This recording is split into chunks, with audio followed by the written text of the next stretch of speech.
Hello, welcome back to Storytime, or welcome if it's your first time. My name is Josh. Get ready, get excited, get comfortable, because we're about to delve into story time. Today we're going to be reading Mr. Daydream by Roger Hargreaves from the Mr. Men Library. That's what little Mr. Daydream looks like there. Little blue cloud, little blue daydream cloud. Here we go, get ready. This is a story about Mr. Daydream. You know what he looks like, don't you? Because you've seen his picture on the front of this book. Yeah. There we go. This is also a story about a little boy called Jack.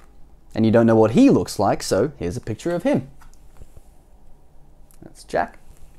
Let's find out how Jack and Mr. Daydream relate to each other. Now, Jack was a very good little boy. He always ate up all his lunch. He always went to bed when he was told. He always said please and thank you. Awesome. But Jack was a daydreamer. Whenever he was supposed to be thinking about something, he found himself thinking about something else, daydreaming. I'm like that too. It's easy to get caught into a daydream, isn't it? Yeah. One day Jack was at school. He was sitting at his desk, listening to the teacher talking about history. It was a very warm day and Jack was glad he was sitting at the back of the classroom next to the open window. There he is there, sitting by the window. There'll be a nice cool breeze rolling in. Suddenly, out of the corner of his eye, Jack saw something outside the window on the grass in front of the school. Something blue. It was a small, cloud-shaped figure. Jack couldn't believe his eyes. The figure looked at Jack, looking at him, and smiled and waved.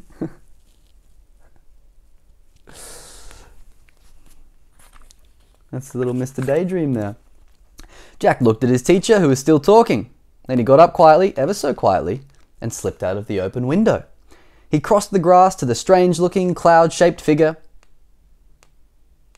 "Hello," he said. "Who are you?" "I'm Mr. Daydream," said the figure. "What's your name?" "Jack," said Jack.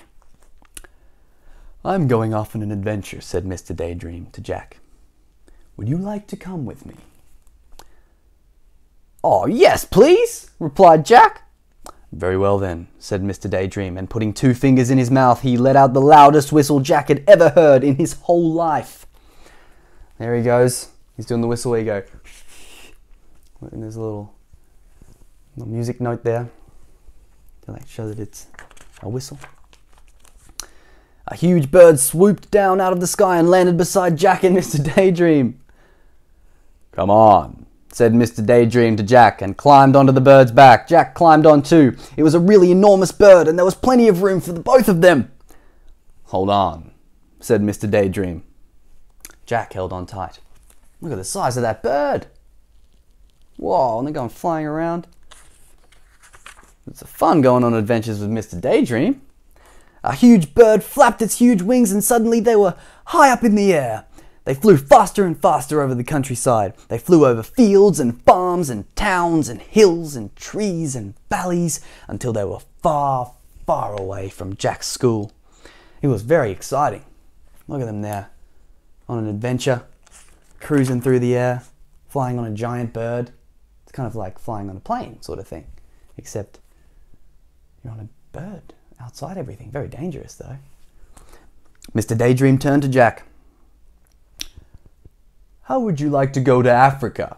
he shouted. They were traveling so fast now, Jack just nodded his head and held on even tighter. And they flew across the sea. Suddenly it seemed in no time at all, there below them was Africa. The bird landed in a jungle clearing, and Jack and Mr. Daydream climbed off the bird's back. It was very hot. I've been to Africa.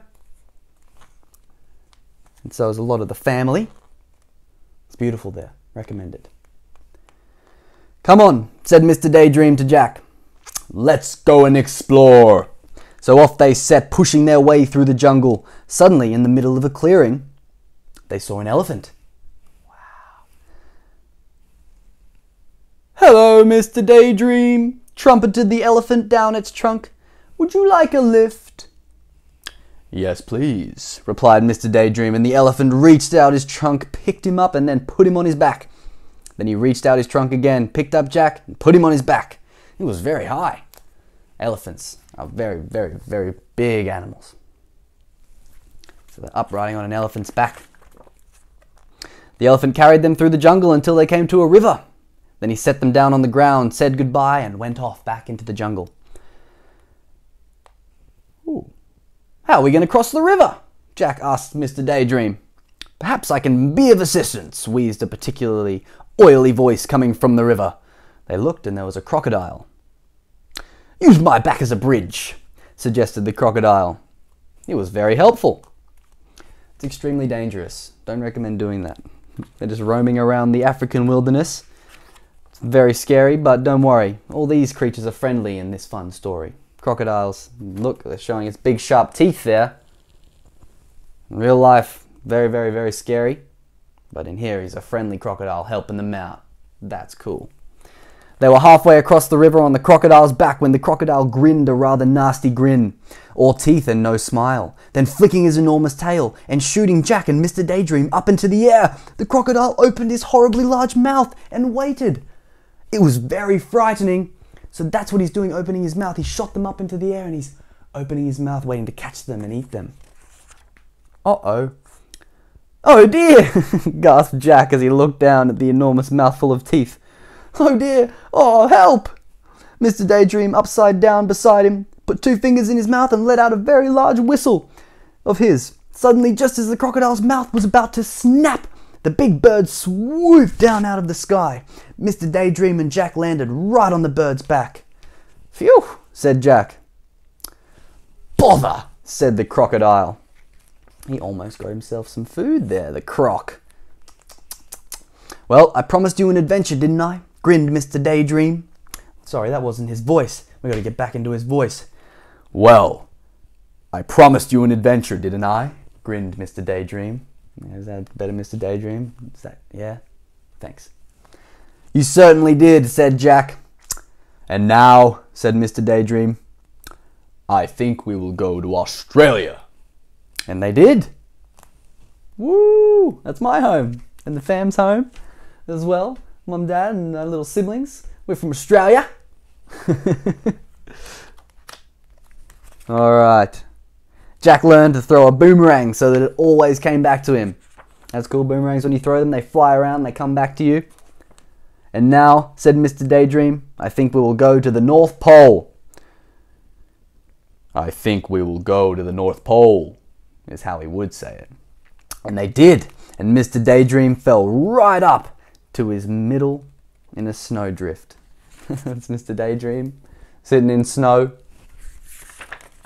More like stuck, kind of. "And now," said Mr. Daydream, "I think we will go to the Wild West." And they did. And Mr. Daydream found a huge 10-gallon cowboy hat. The trouble was, when he put it on, he couldn't see out.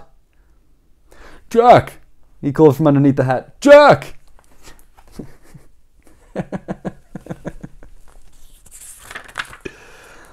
"Jack!" Suddenly Jack realized that it wasn't Mr. Daydream saying his name. It was his teacher. And Jack wasn't in the Wild West. He was sitting at his school desk. "Jack," said the teacher again, "you've been daydreaming." It was true. He had. But do you know something? Daydreaming is more fun than history. Some would argue that. Some people love history. But I won't deny that daydreaming is lots and lots and lots of fun. You can get creative and embark on all kinds of adventures. Alright, thank you so much for reading Mr. Daydream today. Hope you enjoyed the story. Please subscribe, click that bell below, and you can read stories whenever. Bye for now, but not forever.